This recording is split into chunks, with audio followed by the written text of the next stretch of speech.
Добрый день, меня зовут Грушевская Анастасия Геннадьевна. Я загадчык літаратурнага аддзела Гродзенскага дзяржаўнага гісторыка-археалагічнага музея, музея Максима Богдановича.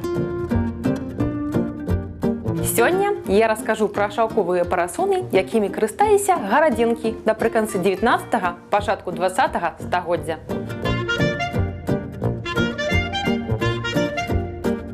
Шаўковыя парасоны прыйшлі да нас са старажытнага Кітая і Егіпта. Спачатку імі карысталіся фараоны і імператары, а пасля і простыя людзі.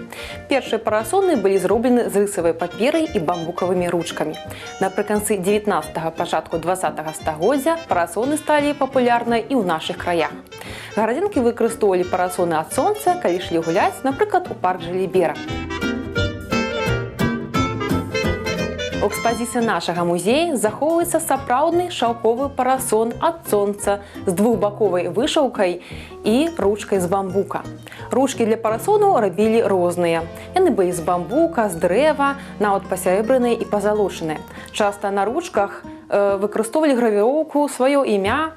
Спачатку парасоны былі невялікага памеру. Купалы парасонаў таксама былі невялічкія. Пасля таго, як прыйшла мода на вялікія капелюшы з пер'ем і ўпрыгажэннямі, парасоны сталі таксама вялікімі. Былі яшчэ парасоны і зімовыя. Яны рабіліся з футра і з плотнай тканіны.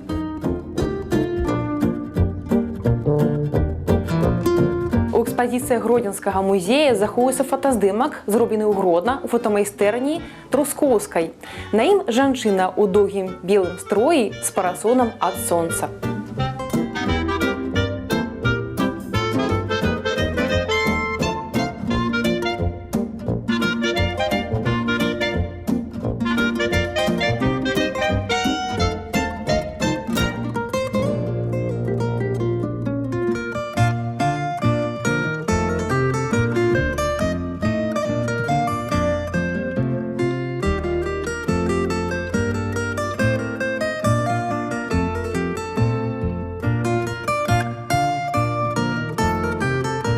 Напрыканцы 19-го стагоддзя стала папулярна салодкая гарбата з цукрам.